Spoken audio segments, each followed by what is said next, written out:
तस्सवितुर्वरेण्यं भर्गो देवस्य धीमहि धियो यो नः प्रचोदयात्। पंचशीलों का अभ्यास करें। प्राचीन काल में हर एक साधक को प्रारंभ में यम नियम साधने पड़ते थे। उसके अंतर्गत सत्य, अहिंसा, ब्रह्मचर्य, अस्तेय, अपरिग्रह आदि की साधना अनिवार्य थी। उस समय के सामाजिक वातावरण में वे सर्वसाधारण के लिए साध रहे होंगे, परंतु आज की स्थिति में वैसा संभव नहीं दिखता।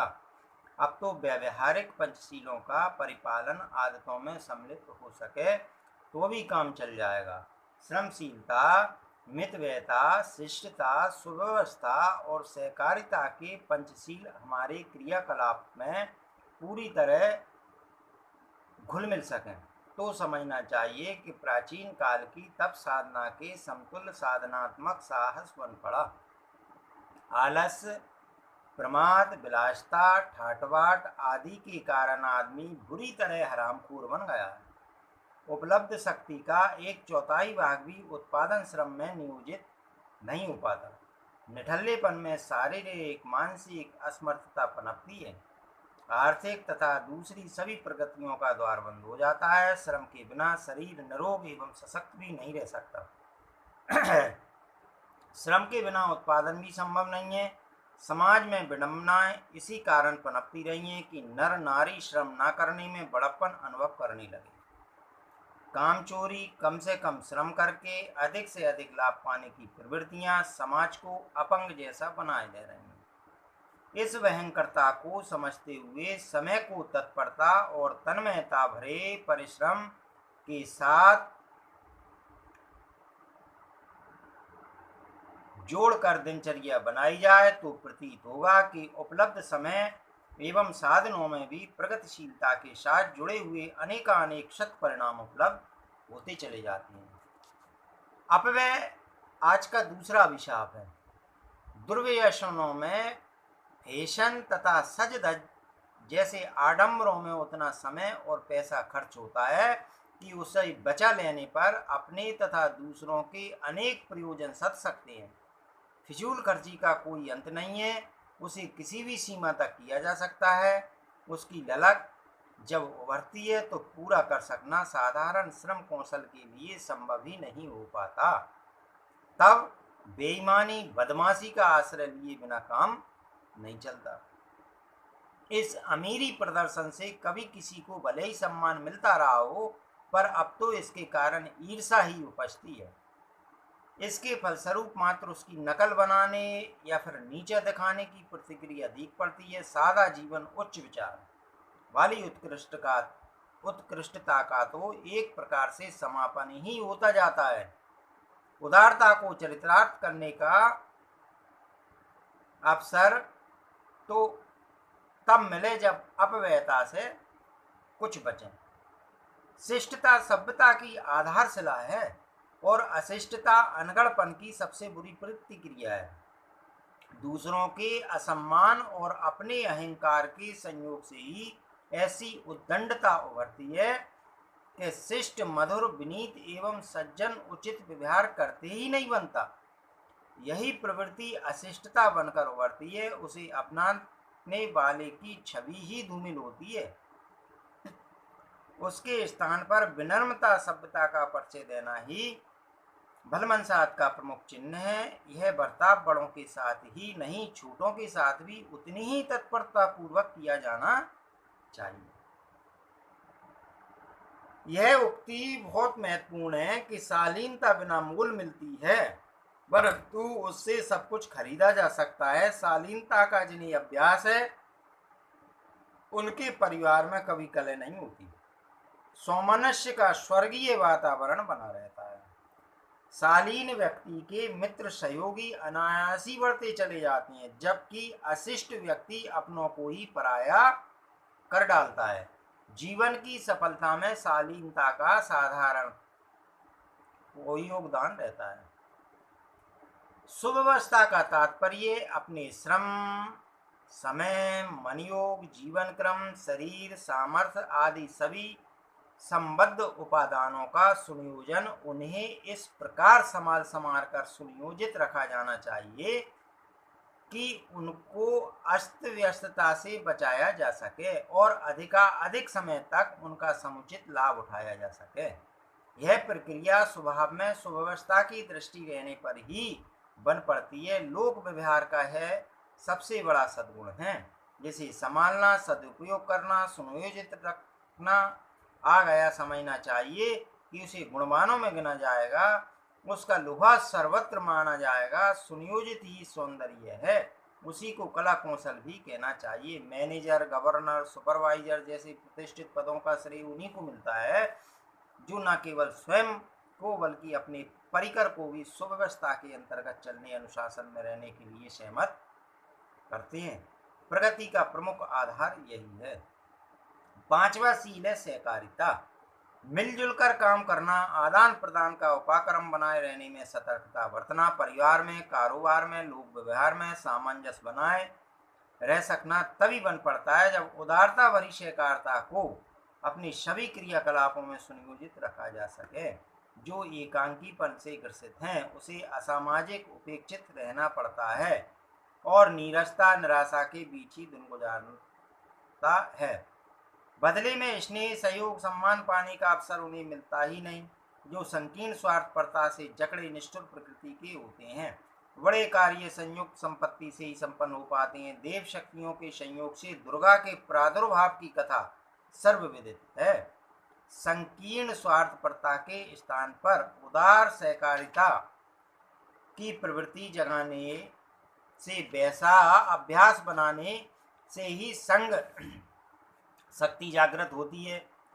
योग कार्यकर्ता होने पर भी सहकारिता के अभाव में न कोई संस्था पनप सकती है और न कोई व्यवसाय प्रगति कर सकता है। उपरोक्त पांचों सद्गुणों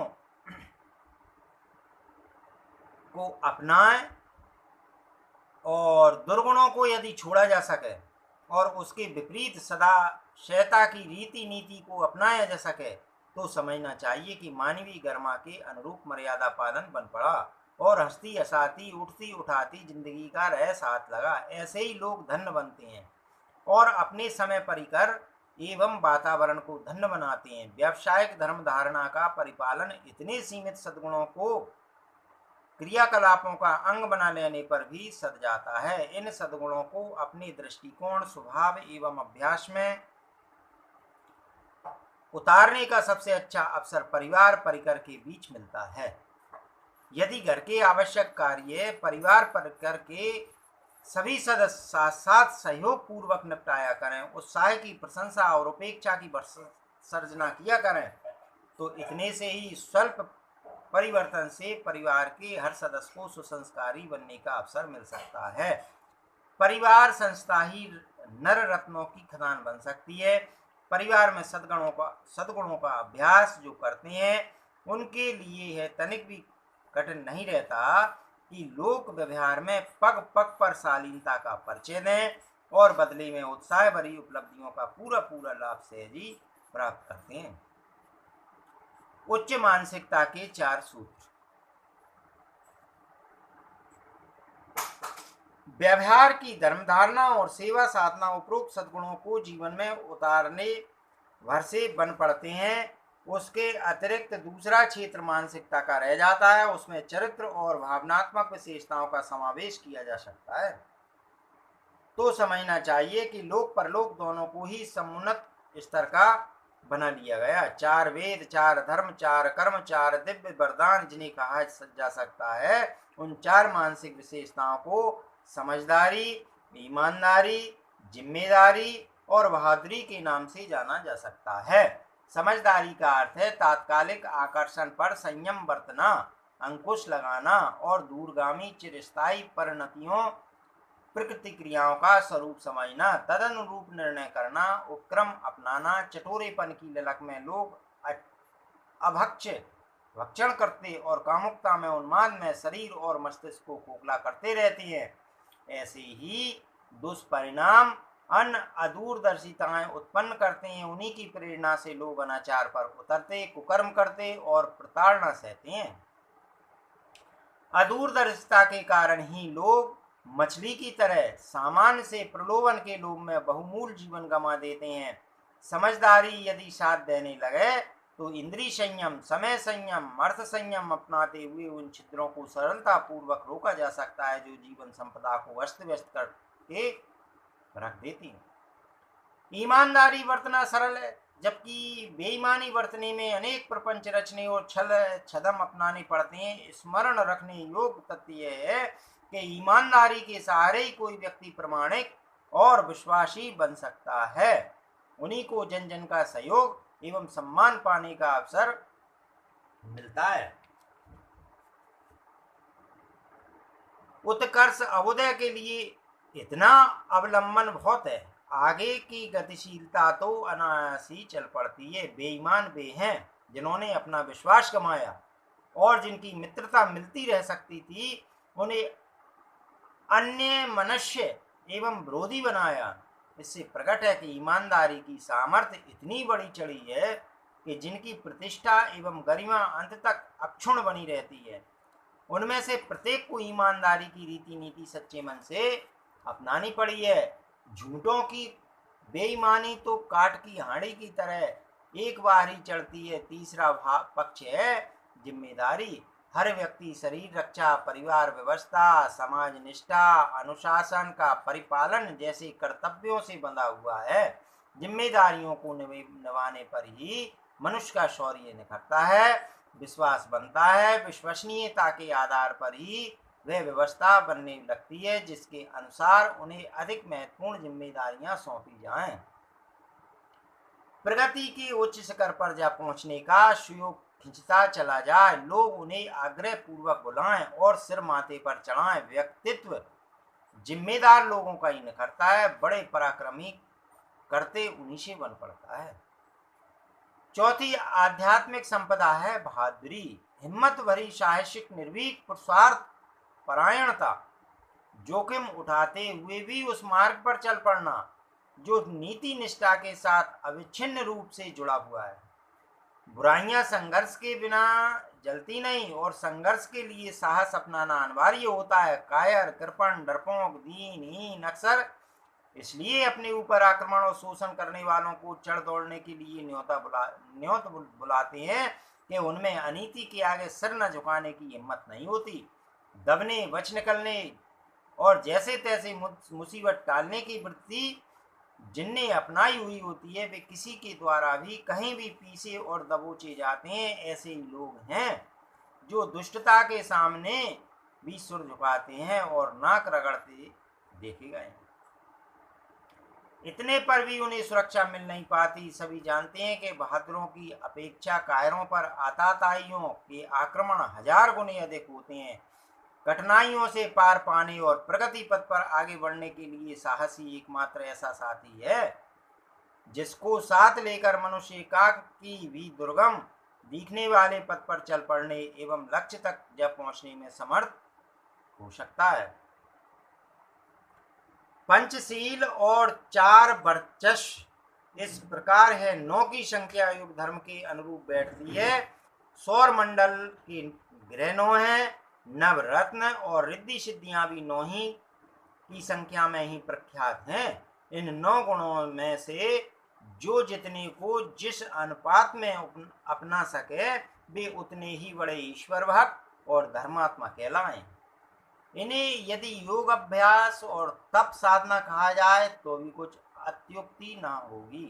धर्म और कर्म में उतारी अपनाई गई उत्कृष्टता, आदर्शवादिता ही प्रकार अंतर से स्वर्ग जैसा उल्लास भरा मानस और जीवन मुक्ति जैसी तृप्ति, दृष्टि एवं शांति प्रदान कर सकने में हाथों हाथ समर्थ होती है। उनके लिए देर तक किसी को भी प्रतीक्षा नहीं करनी पड़ती। किंवदंतियों के अनुसार मरने के उपरांत ही स्वर्ग मुक्ति जैसी उपलब्धियों को प्राप्त किया जा सकता है, किंतु यदि कल्पनाओं की उड़ान से नीचे उतरकर व्यवहारिक धर्म कर्म में 9 सूत्री उत्कृष्टता का समय व्यस्त किया जाए तो जीवित रहते हुए भी स्वर्गीय अनुभूतियां और मुक्ति स्तर की विभूतियों का हर घड़ी रसास्वादन करते रहा जा सकता है। इतना ही नहीं, इन दो के अतिरिक्त एक और तीसरा लाभ भी प्राप्त किया जा सकता है। सिद्धियों के चमत्कार भी हस्तगत हो जाते हैं, सफलताएं खिंचती हुई चली जाती हैं और मनस्वी के पैरों तले लौटने लगती हैं। सुनियोजित राजमार्ग अपना है। देवता की पूजा अर्चना के लिए पंचोपचार, षोडशोपचार नाम से जाने वाले कर्म कांडों, क्रिया कृत्यों का प्रयोग भक्तजन करते रहते हैं। इसके बदले उन्हें क्या मिला, उसका विवरण तो वे स्वयं ही बता सकते हैं, पर उपरोक्त साधनाओं को निश्चित रूप से विश्वास पूर्वक नवदा भक्ति के स्थान पर प्रतिपादित किया जा सकता है और देखा जा सकता है कि उसके सहारे प्रत्यक्ष और अप्रत्यक्ष दोनों ही क्षेत्रों में गर्म्यमय उपलब्धियों को सहज सरलता पूर्वक हस्तगत कर लिया गया या नहीं। राजमार्ग पर चलने वाले भटकते नहीं, झाड़ झंझाड़ों में वे उलझते हैं, जिन्हें छलांग लगाकर तुरत फुर्त बिना पुरुषार्थ का परिचय दिए ही बहुत कुछ पा जाने की ललक सताती है। आकुल व्याकुल मन स्थिति में आनन फानन इंद्र जैसा वर्चस्व और कुबेर जैसा वैभव कहीं से भी उड़ा लाने की मानसिकता ही लोगों को हैरानी करती रहती है। ऐसे ही व्यक्ति साधना से सिद्धि के सिद्धांत पर लांछन लगाते और आरोप तोड़ते हुए देखे गए हैं। 9 गुणों का 9 सूत्रों वाला यज्ञोपवीत धारण करने की विद्या इसी संकेत पर ध्यान केंद्रित किए रहने के लिए विनिर्मित की गई है कि पंच तत्वों से बनी रक्त, मांस, अस्थि जैसे पदार्थों से अंग प्रत्यंगों को जोड़ गांठ कर खड़ी की गई इस मानव काया को यदि 9 लखा हार से सुसज्जित करना हो तो उन 9 गुणों को चिंतन, चरित्र, व्यवहार में, गुण, कर्म, स्वभाव में गहराई तक समाविष्ट किया जाए। उन्हें क्रियाकलापों में, अभ्यास में शामिल करने के लिए प्राणपण से प्रयत्न करना चाहिए। यह ऐसा कायाकल्प है कि जिसके लिए किसी बाहरी धनवंतरी की मनुहार आवश्यक नहीं है। यह च्वन ऋषि जैसा पुनर्यौवन प्राप्त करने का सुयोग है, जिसके लिए अश्वनी कुमारों का अनुग्रह तनिक भी अपेक्षित नहीं। यह समुची उदात्तीकरण की, पशु को देवता बना देने वाली महान उपलब्धि है, जिसे कभी द्विजत्व, दूसरे जन्म के नाम से भी जाना जाता था। इसमें आकृति नहीं, प्रकृति बदलती है और मनुष्य जैसी भी स्थिति में रह रहा हो, उसे उसी क्षेत्र में वरिष्ठता की सहज उपलब्धि हो जाती है। धर्म धारणा को विभिन्न संप्रदायों और मत मतांतरों ने भिन्न भिन्न संख्याओं में गिनाया और स्वरूप तथा प्रयोग अपनी अपनी मान्यता के अनुरूप बताया समझाया है, किंतु आज की स्थिति में जबकि अनेक धनों से धोए गए दूध को सम्मिश्रित करके एक ही मतनी से मतकर एक जैसी आकृति का एक ही नाम वाला मक्खन निकालने की उपयुक्ता आवश्यकता समझी जा रही है, तो फिर उपरोक्त 9 रत्नों से जड़े हुए हार को सर्वप्रिय एवं सर्वमान आभूषण ठहराया जा सकता है। मिठाई मिठाई रटते रहने और उनके स्वरूप स्वाद का आलंकारिक वर्णन करते रहने पर से ना तो मुंह मीठा होता है और न पेट भरता है। उसका रसास्वादन करने और लाभ उठाने का तरीका एक ही है कि जिसकी भाव भरी चर्चा की जा रही है उसे खाया ही नहीं, बजाया भी जाए। धर्म उसे कहते हैं जो धारण किया जाए। उस आवश्यकता की पूर्ति के लिए कथा प्रवचनों को कहते सुनते रहना भी कुछ कारगर ना हो सकेगा। बात तो तभी बनेगी जब जिस प्रक्रिया का महत्तम कहा सुना जा रहा हो उसे व्यवहार में उतारा जाए। इसी प्रकार व्यायाम किए बिना कोई पहलवान कहाँ बन पाता है। धर्म के तत्व ज्ञान को व्यावहारिक जीवन चर्या में उतारने के अतिरिक्त कोई और विकल्प है नहीं। कर्म कांडों के साथ भाव संवेदना का समावेश ईश्वर को किसी ने देखा नहीं है और न वह सर्वव्यापी निराकार होने के कारण देखने की वस्तु है। उसकी प्रतीक प्रतिमा को इसलिए बनाई जाती है कि मानवीय कलेवर में उत्कृष्टता की पक्षधर भाव श्रद्धा को उस माध्यम से जोड़कर परब्रह्म की विशिष्टताओं की परिकल्पना करना सर्वसाधारण के लिए सहज संभव हो सके। राष्ट्र ध्वज में देशभक्ति का भाव श्रद्धा का समावेश करके उसे गर्व गौरव के साथ फहराया और समुचित सम्मान प्रदान किया जाता है। उसी प्रकार सर्वव्यापी न्यायनिष्ठ सत्ता का आरोपण प्रतिमा में करके भाव श्रद्धा को इस स्तर का सुविकसित किया जाता है कि वह सद्वृत्तियों के समुच्चय पर ब्रह्म के साथ जुड़ सकने योग्य बन सके।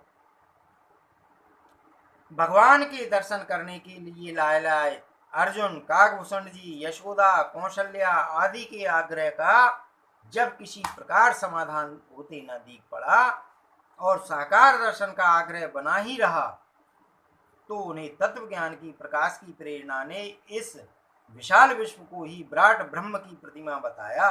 इस विराट स्वरूप दर्शन का वर्णन विवेचन गीतकार ने आलंकृत ढंग से समझाते हुए है बताने का प्रयत्न किया कि विश्वव्यापी उत्कृष्टता ही उपासना योग ईश्वरीय सत्ता है।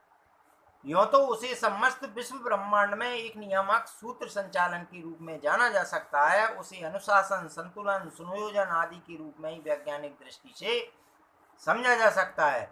उसकी अनुभूति भाव श्रद्धा के रूप में ही हो सकती है। तन्मय और तद्रुप होकर ही उसे पाया जा सकता है। अग्नि के साथ एकात्मकता प्राप्त करने के लिए ईंधन को आत्मसमर्पण करना पड़ता है और अपना स्वतंत्र अस्तित्व मिटाकर तद्रुप होने का साहस जुटाना पड़ता है। ईश्वर और जीव के मिलन की यही प्रक्रिया है। नाले को नदी में अपना विलय करना पड़ता है, पानी को दूध में घुलना पड़ता है और वैसा ही स्वाद स्वरूप धारण करना पड़ता है। पति और पत्नी समर्पण की मानसिकता को अपनाकर ही द्वैत से अद्वैत की स्थिति में पहुंचते हैं। मनुष्य भी जब देवत्व से संपन्न होता है तो देवता बन जाता है और जब उसमें परमात्मा जैसी व्यापक ओतप्रोत हो जाती है तो आत्मा की स्थिति परमात्मा जैसी हो जाती है।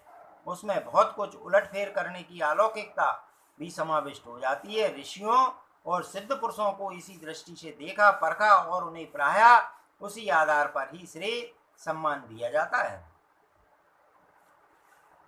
प्रतीक पूजा का तत्व दर्शन। विभिन्न मत मतांतरों के अनुरूप विभिन्न प्रकार की पूजा पद्धतियां क्षेत्र या संप्रदाय विशेष में प्रचलित पाई जाती हैं। उन सब के पीछे तत्व और रहस्य एक ही काम करता है कि अपने आपे को परिष्कृत एवं सुव्यवस्थित बनाया जाए। यही ईश्वर की एकमात्र पूजा उपासना और अभ्यर्थना है। विश्व व्यवस्था में निरंतर संलग्न परमेश्वर को उतनी फुर्सत नहीं है कि वह इतने भक्तजनों को मनुहार सुनने और चित्र विचित्र उपहारों को ग्रहण करने में समय बिताता रहे। यह सब तो मात्र अभ्यर्थना के माध्यम से अपने को उत्कृष्टता के मार्ग पर चल पड़ने के लिए स्वयं संकेत के रूप में रचा और किया जाता है। ईश्वर पर न किसी की प्रशंसा का कोई असर पड़ता है और न निंदा का। पुजारी नित्य प्रशंसा के पुल बांधते और नास्तिक हजारों गालियां सुनाते हैं। इनमें से किसी की भी बकझक्का उस पर कोई असर नहीं पड़ता। गिड़गिड़ाने नाक रगड़ने पर भी चयन आयोग किसी को आभीषण नियुक्ति नहीं करता।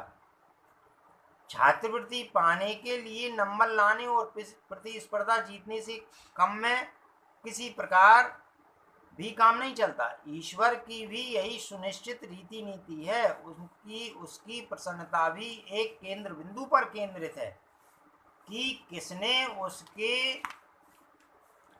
विश्व उद्यान को सुंदर समुन्नत बनाने के लिए कितना अनुदान प्रस्तुत किया है।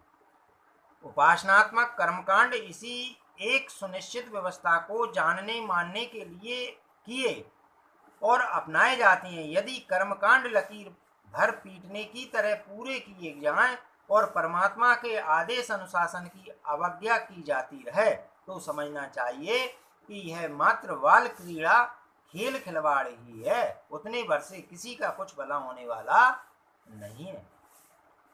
देव पूजा के कर्म कांडों को प्रतीक उपासना कहते हैं, जिसका तात्पर्य है कि संकेतों के आधार पर क्रियाकलापों को निर्धारित करना।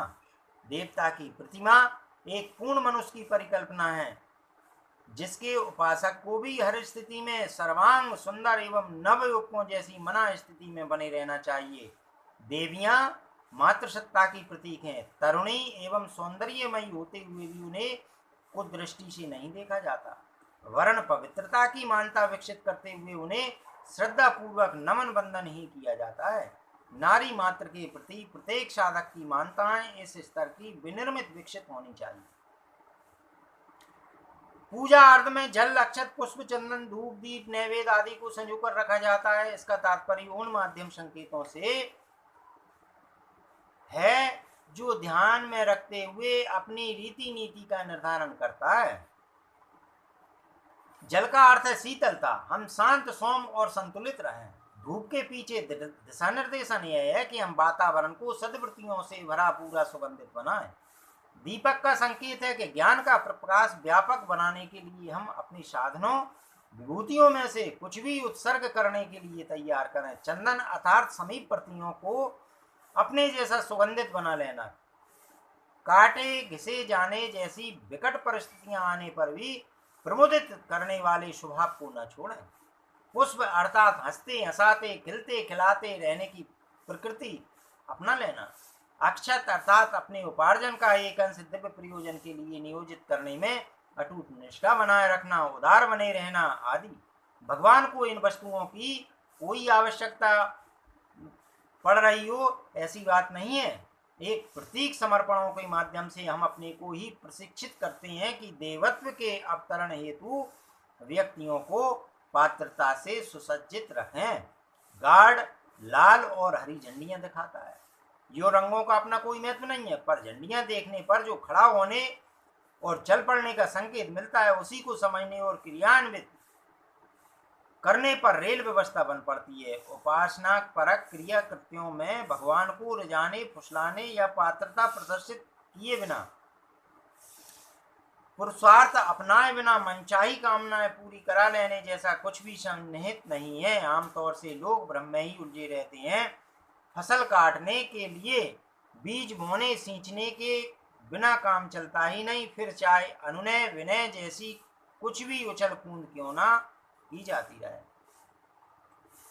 उपासना ध्यान धारणा का स्वरूप और मर्म पूजा विधि में प्रज्ञा परिवार के परिजन आमतौर से अपनी अपनी रुचि और सुविधा के अनुरूप जप ध्यान और प्राणायाम का अवलंबन अपनाते हैं। इन तीनों का प्राण प्रवाह तभी वरदान बनकर अवतरित होता है जब इन तीनों के पीछे अविच्छिन्न रूप से जुड़ी हुई प्रेरणाओं को अपनाया जाए। नाम जप का तात्पर्य जिस परमेश्वर को उसके विधान को आमतौर से हम भूले रहते हैं उसको बार बार स्मृति पटल पर अंकित करें। विस्मरण की भूल न होने दें। सुर दुर्लभ मनुष्य जीवन की महती अनुकंपा और उसके साथ जुड़ी हुई सृष्टा की आकांक्षा को समझने अपनाने की मानसिकता बनाए रखने का नित्य प्रयत्न करना ही नाम जप का महत्व और महत्तम है। साबुन रगड़ने से शरीर और कपड़ा स्वच्छ होता है। घिसाई रंगाई करने से निशान पड़ने और चमकने का अवसर मिलता है। जप करने वाले अपने व्यक्तित्व को इसी आधार पर विकसित करें। ध्यान जिनका किया जाता है उन्हें लक्ष्य मानकर तद्रुप बनने का प्रयत्न किया जाता है। राम कृष्ण शिव आदि की ध्यान धारणा का यही प्रयोजन है कि उस स्तर की महानता से अपने को ओतप्रोत करें। परिजन प्राहा गायत्री मंत्र का जप और उदीयमान सूर्य का ध्यान करते हैं। गायत्री अर्थात सामूहिक विवेकशीलता। इस प्रक्रिया से अनुप्रमाणित होना ही गायत्री जप है। सूर्य की दो विशेषताएं सुपरिचित हैं, एक ऊर्जा और दूसरी आवा। हम ऊर्जावान अर्थात प्रगतिशील पुरुषार्थपरायण बने। ज्ञान रूपी प्रकार से सर्वत्र प्रगतिशीलता का सद्वृत्तियों का विस्तार करें। स्वयं प्रकाशित रहें, दूसरों को प्रकाशवान बनाएं। गर्मी और आलोक की आभा जीवन के हर क्षण में हर कण में ओतप्रोत रहे। यही सूर्य ध्यान का मुख्य प्रयोजन है। ध्यान के समय शरीर में ओजस, मस्तिष्क में तेजस और अंतःकरण में वर्चस्व की अविच्छिन्न वर्षा जैसी भावना की जाती है, इस प्रक्रिया को मात्र कल्पना जल्पना भर मानकर छोड़ नहीं दिया जाना चाहिए, वरन तदनुरूप अपने आप को विनिर्मित करने का प्रयत्न भी प्राणपण से करना चाहिए। प्राणायाम में नासिका द्वारा ब्रह्मांड व्यापी प्राण तत्व को खींचने, धारण करने और घुसे हुए अशुभ को बाहर फेंकने की भावना की जाती है। संसार में भरा तो भला बुरा सभी कुछ है, पर हम अपने लिए मात्र दिव्यता प्राप्त को ही उपयुक्त समझें। जो श्रेष्ठ उत्कृष्ट है उसी को पकड़ने और सत्ता में प्रतिष्ठित करने का प्रयत्न करें। नितांत निरीह दुर्बल कायर कातर न रहें, वरन ऐसे प्राणमान बने कि अपने में और संपर्क क्षेत्र में प्राण चेतना का उभार विस्तार करते रहने में संलग्न रह सकें। जप ध्यान प्राणायाम की क्रिया प्रक्रिया साधक बहुत दिनों से अपनाते चले आ रहे हैं। कुछ शंका हो तो निकटवर्ती किसी जानकार से पूछकर उस कमी को पूरा किया जा सकता है। अपने सुविधानुसार समय एवं कृत्य में आवश्यक हेरफेर भी किया जा सकता है, परंतु यह नहीं भुलाया जाना चाहिए कि प्रत्येक कर्मकांडों के पीछे आत्म विकास एवं समाज उत्कर्ष की भी अभिव्यंजनाएं भरी पड़ी हैं। उन्हें प्रमुख माना जाए और लकीर पीटने जैसी नहीं, वरन प्रेरणा से भरी पूरी मानसिकता को उस आधार पर समुन्नत परिष्कृत किया जाए। एक प्रचलन साधना के साथ है भी जुड़ा हुआ है कि गुरुवार को हल्का भारी उपवास किया जाए और ब्रह्मचर्य पाला जाए। दोनों के पीछे संयम साधना का तत्वज्ञान समाविष्ट है। इंद्रिय संयम, समय संयम, अर्थ संयम और विचार संयम वाली प्रक्रिया यदि बढ़ने फलने फूलने दी जाए तो वह उपयुक्त चतुर्विध संयमों की पकड़ अधिक अधिक कड़ी करते हुए साधकों को सच्चे अर्थों में तपस्वी बनने की स्थिति तक घसीट ले जाती है। ओजस्वी, तेजस्वी, मनस्वी बनने के लिए त्रिविध लक्ष्य प्राप्त करने के लिए किए गए प्रयत्नरतों को ही सच्चे अर्थों में तपस्वी कहते हैं। तप की द्रव्य शक्ति सामर्थ्य से आध्यात्म क्षेत्र के हर अन्यायी को भली प्रकार परिचित एवं प्रभावित होना चाहिए। स्नान, भोजन, शयन, मल विसर्जन आदि नित्य कर्मों की तरह ही उपासना आराधना के लिए भी कुछ समय नित्य रहना चाहिए, ताकि जीवन लक्ष्य को हृदय अंगम किए रहने में विस्मरण या प्रमाद उत्पन्न न होने पाए। प्रातः काल आप भूलते ही नया जन्म होने जैसी भावना की जाए और आज की अवधि को समग्र जीवन मानते हुए इस प्रकार की दिनचर्या बनाई जाए कि समय, श्रम, चिंतन और व्यवहार में अधिक उत्कृष्टता का समावेश होता रहे। प्रातः काल बनी उसी रूपरेखा के अनुरूप वह दिन बिताया जाए ताकि प्रमाद और भटकाव की कहीं गुंजाइश न रहे। इसी प्रकार रात्रि को सोते समय एक दिन के जीवन का अवसान होते हुए मानना चाहिए और उस दिन के क्रियाकलापों की ऐसी कठोर समीक्षा करनी चाहिए कि वन पड़े व्यतिक्रमों का दूसरे दिन प्रायश्चित किया जा सके और अगले दिन अधिक सतर्कता पूर्वक अधिक शालीनता का उपक्रम अपनाया जा सके। दान, पुण्य, तीर्थ यात्रा, परमार्थ जैसे धर्म कार्यों के लिए अंतराल में मंद या तीव्र उमंग रहती है। इसे भी ईश्वर का संकेत, मार्गदर्शन एवं परामर्श मानकर अपनाने के लिए कुछ न कुछ प्रयत्न करना ही चाहिए। समय के अनुरूप इन सभी का समन्वय विवेक विस्तार की एक ही प्रक्रिया में केंद्रित हो जाती है। ज्ञान यज्ञ, विचार क्रांति या लोकमानस का परिष्कार, सद्प्रवृत्ति संवर्धन आदि नामों से इन्हें ही प्रतिपादित किया जाता है। समय की पुकार, विश्वात्मा की गुहार भी इसी को कह सकते हैं। भ्रष्ट चिंतन और दुष्ट आचरण ने ही असंख्य समस्याओं और संकटों के घटाटोप खड़े किए हैं। इन सब का निवारण, निराकरण मात्र एक ही उपाय उपचार से संभव हो सकता है कि दूरदर्शी विवेकशीलता को जनमानस में उभारने का प्रयत्न किया जाए। चिंतन, चरित्र एवं व्यवहार में उत्कृष्टता का अभिवर्धन अंतःकरण में भाव संवेदना जगाने से ही संभव हो सकता है। वहीं अपने समय का युग धर्म है, कोई चाहे तो महाकाल की चुनौती अथवा दिव्य सत्ता का अभाव बड़ा आह्वान भी उसे कह सकते हैं। प्रस्तुत अनुपम सुयोग का लाभ उठाएं। इस प्रयोजन में किस मना स्थिति और किस परिस्थिति का व्यक्ति क्या करे, इसका व्यवहारिक मार्गदर्शन प्राप्त करने के लिए शांति कुंज में निरंतर चलते रहने वाले 9 दिन के साधना सत्रों में से हर साल एक बार या कम से कम 2 वर्ष में एक बार हरिद्वार जा पहुंचने की योजना बनानी चाहिए। इस उपक्रम को बैटरी चार्ज करने या बदली हुई परिस्थितियों के अनुरूप नया प्रकाश, नया मार्गदर्शन मिलते रहने जैसा सुयोग समझा जा सकता है। आत्म परिष्कार के लिए यह विद्या कारगर सिद्ध होती देखी गई है। जिन्हें देवालय, धर्मशाला, सदाव्रत प्याऊ जैसे परमार्थ प्रयोजन चलाने की इच्छा हो, उनके लिए अत्यंत दूरदर्शिता से भरा पूरा हाथों हाथ सत्पर परिणाम उत्पन्न करने वाला एक ही परमार्थ हर दृष्टि से उपयुक्त दिखता है कि वे चल ज्ञान मंदिर का निर्माण कर सकने जैसा प्रयास जुटाएं। ज्ञान रथ के रूप में उसकी चर्चा आमतौर से होती रहती है। साइकिल के या ठोस रबड़ के 4 पहियों पर मंदिर नुमा आकृति की एक इस धकेल गाड़ी में टेप रिकॉर्ड और लाउड स्पीकर फिट रहने के कारण उसे जहाँ कहीं भी ले जाया जाए, वहीं संगीत सम्मेलन एवं प्राणमान संक्षिप्त धर्म प्रवचनों की श्रृंखला चल पड़ती है। नुक्कड़ सभा जैसी, जुलूस, प्रभात फेरी जैसा माहौल बन जाता है। इसी में 21वीं सदी की प्रेरणाओं से भरा पूरा सस्ता किंतु युग धर्म का पक्षधर साहित्य भी रखा जाता है, जिसे बिना मूल पढ़ने देने और फिर बाद में वापस लेने का सिलसिला चलता रह सकता है।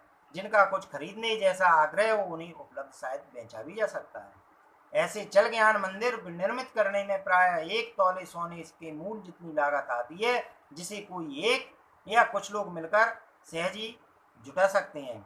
असहयोग आंदोलन के दिनों कांग्रेस के मूर्धन्य नेता खादी प्रचार की धकेल गाड़ियां लेकर निकलते थे और संपर्क में आने वालों को उद्देश्य समझाते हुए पूरे उत्साह के साथ खादी प्रचार में संलग्न रहते थे।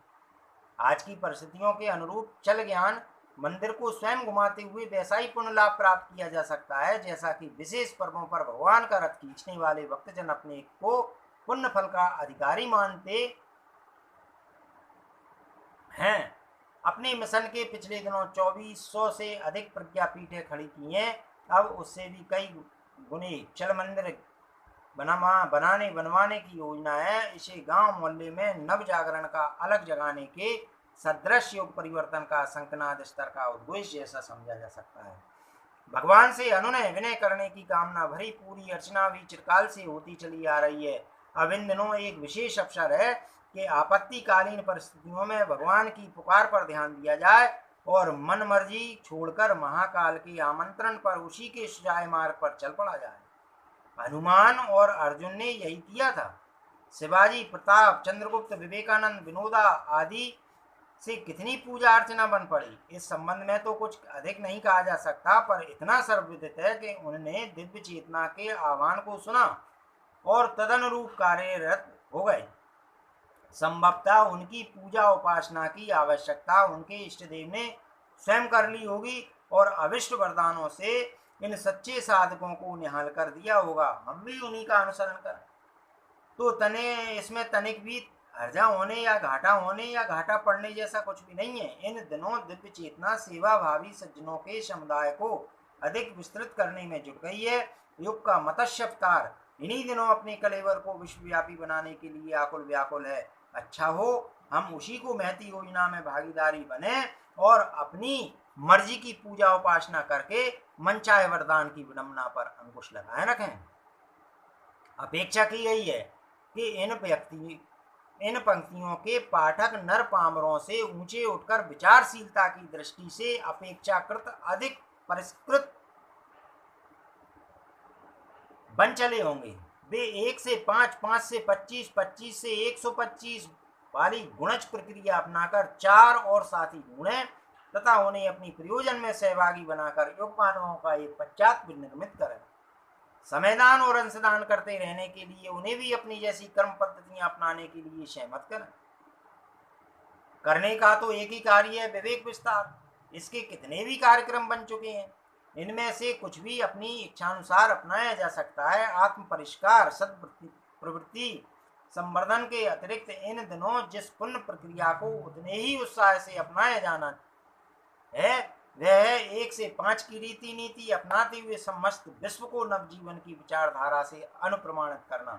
इसी क्रम में अपने जीवन का साधारण परिष्कार और विकास भी सुनिश्चित रूप से ही हो सकेगा।